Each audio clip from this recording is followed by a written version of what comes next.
चलो this one, इसका पहला क्वेश्चन कर लेते हैं। अच्छा, W23 QP42, ठीक है। तो फर्स्ट वन, उसने he is already given you the rate equation. तो अगर रेट इक्वेशन गिवन ही है तो फिर तो कोई इशू नहीं है कि दो रिएक्टेंट्स है, ठीक है। अच्छा, वन ऑफ देम इज वो ये वाला है, the other one is I2। तो दोनों का ऑर्डर क्या दिया हुआ इक्वेशन के अंदर? पहले इट्स गिवन, ठीक है। इसका भी वन है एंड दिस इज ऑल्सो। तो order of reaction with respect to CH3C वो वन है, with respect to I2 is also one. Order of the reaction with respect to H+1, तो H+1 तो, अच्छा सॉरी, I2 तो है ही नहीं इसमें। अच्छा, order of the reaction in the presence of H+1, वो H+1 उसकी इक्वेशन में आया हुआ है, ठीक है। So that's also one. I2 is not there, तो वो जीरो है। और overall order of the reaction क्या होगा? That's going to be the sum, तो वो टू होगा, ठीक है। तो is this clear? Yes, sir. और उससे कहा हुआ भी है कि इट्स, तो वो कैटलिस्ट जो है ना, तो I2 है, ये है ये वन है, this is zero and this is the catalyst, acid catalyst, उसका भी ऑर्डर वन है। अच्छा, नेक्स्ट थिंग इज, उसने कहा an experiment is perform using a large access of CH3CO। Large access का मतलब है, लार्ज एक्सेस मींस कि ये कांस्टेंट है।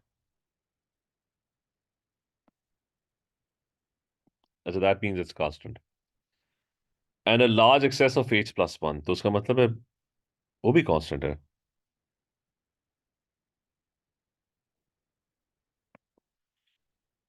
तो अगर अगर दोनों ही कांस्टेंट है,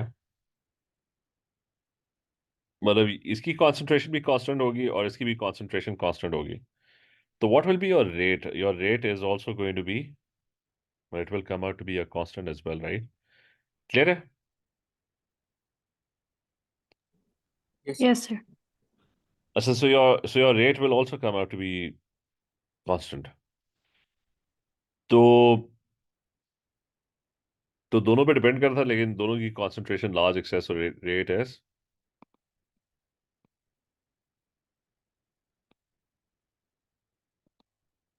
अच्छा, इफ रेट इज कांस्टेंट तो वो क्या कह रहा है उसके बाद? Initial concentration of I2 is 1 times 10⁻⁵।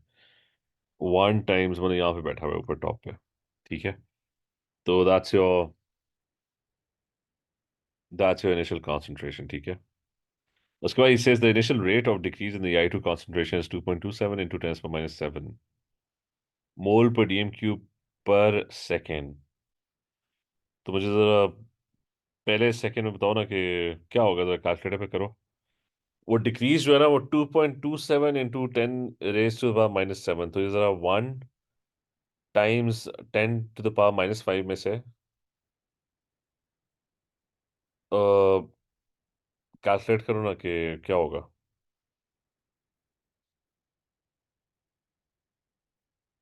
या हम वो निकाल लेते हैं simple, we can just use an equation, वो स्ट्रेट लाइन होगी ना, कि rate is going to be constant. Rate क्या होता है? ग्रेडियंट होता है। तो y is equal to mx+c। अच्छा, आई y जो है दैट्स m जो है दैट्स द ग्रेडियंट के रेट है, दैट्स नेगेटिव होगा, दैट्स 1 टाइम्स, मतलब माइनस क्या, 2.27 टाइम्स 10⁻⁵। x और c जो है वो y इंटरसेप्ट, दैट्स 1 टाइम्स 10⁻⁵। तो मुझे बस Sir, बता। the rate is 2.27 times 10 power minus 7. कौन सा? हाँ, -7 है, It's minus 7, the rate. ठीक है। अच्छा, लेकिन ये क्लियर है ना, जो भी रेट होगा ना दैट्स वो कांस्टेंट होगा ना, तो it's going to be a straight line, ठीक है। और रेट जो होता है वो इज द स्पीड, उसने वही कहा है ना, द रेट इज कि वो किस स्पीड से डिक्रीज कर रहा है, 2.27 टाइम्स 10⁻⁷ की स्पीड से ना डिक्रीज कर रहा है। तो मैंने y is equal to mx+c कर दिया, ठीक है। m is the gradient which is rate and वो y इंटरसेप्ट है। तो मुझे बताओ 10 सेकंड्स पे क्या होगा? अगर ये x एक्सिस 10 होगा तो y क्या आएगा? y is going to be -2.27 times 10⁻⁷। x जो है वो मैंने 10 सेकंड्स ले लिया, so that's 10 plus 1 times 10⁻⁵। What value do I get? 7.73 times 10 power negative 6.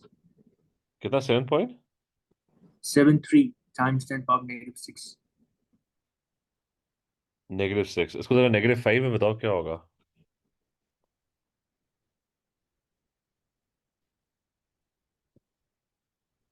7.73 times 10 power -6, right?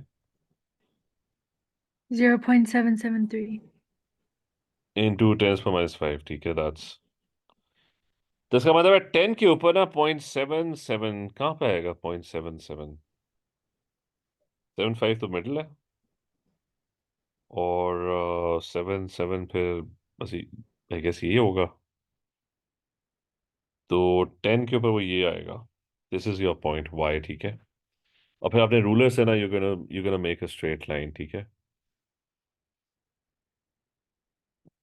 तो it's going to be a straight line, that's the rate at which I2 would be decreasing, and it's going to be a constant rate, ठीक है, clear है। और ये 1 mark, Yes. क्या ये 1 mark का क्यों है? As a state whether it is possible to calculate the numerical value for the rate constant for this reaction from your graph. Can you calculate? No, you can't. Can you? No, you can't. इस graph से can you calculate the rate constant k? So we don't have the half-life. नहीं, वो I2 के हिसाब से zero order है ना, तो वो जीरो ऑर्डर का ग्राफ यही होता है ना, स्ट्रेट लाइन होता है ना। Mm-hmm. तो नहीं, वो यू कांट मतलब यू कांट, क्योंकि रेट तो चेंज नहीं हो रहा, वो भी चेंज नहीं हो रहा, so your k, but you don't even know the concentration ना।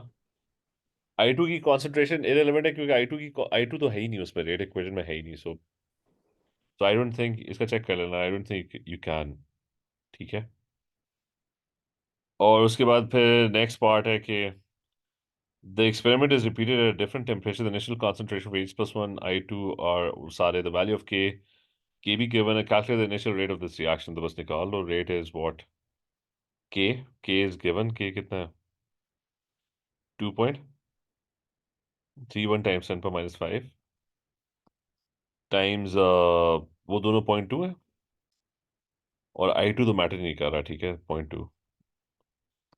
तो क्या वैल्यू आ रही है रेट की?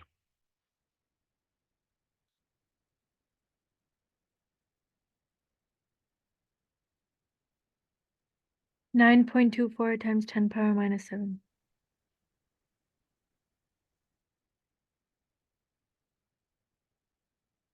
अच्छा, फिर अगला experiment is repeated using excess of H plus one, the new rate equation is, excess डाल दिया तो obviously H plus one is out of the question, क्योंकि इट्स कांस्टेंट नाउ, ठीक है। तो value of k1 is also given, तो अब वो फर्स्ट ऑर्डर है ना, तो calculate the value of the half life T half. तो टी हाफ क्या होता है, मतलब उसका क्या फॉर्मूला होता है T half? Remember first order reaction का ना, एक तो हाफ लाइफ आप ग्राफ से निकालते हो ना, वो दूसरा फॉर्मूला क्या होता है टी हाफ का, कि दूसरा जो फॉर्मूला होता है K ना, is 0.693 divided by T. हाँ, divide by T half, right. लेकिन रिमेंबर ये फॉर्मूला जो है ना, this is only applicable to a first order reaction, ठीक है। तो अब इसका निकालो फिर टी हाफ, यू हैव के, तो 0.693 divide by this 1.1 times 10 power -3, क्या आ रहा है?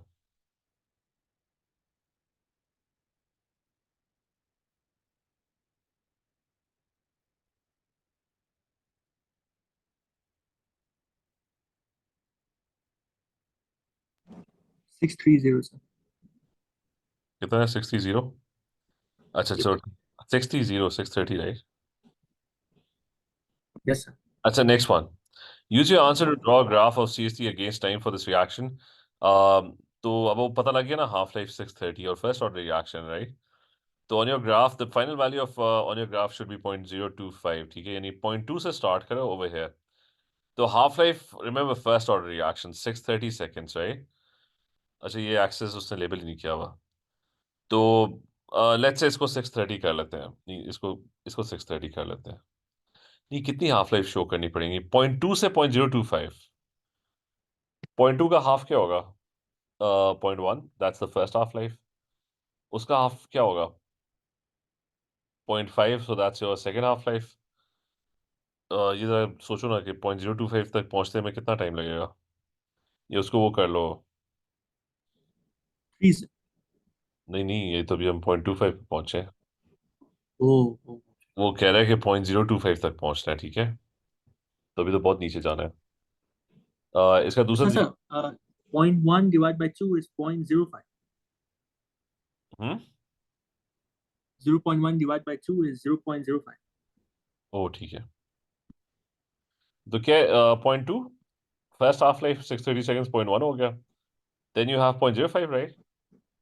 Yes, sir. You have 0.025। तो बस ठीक है, you basically have to show first half life, second half life और फिर third half life, 3 half lifes. तो आई गेस ये 630 seconds, that's the first half life.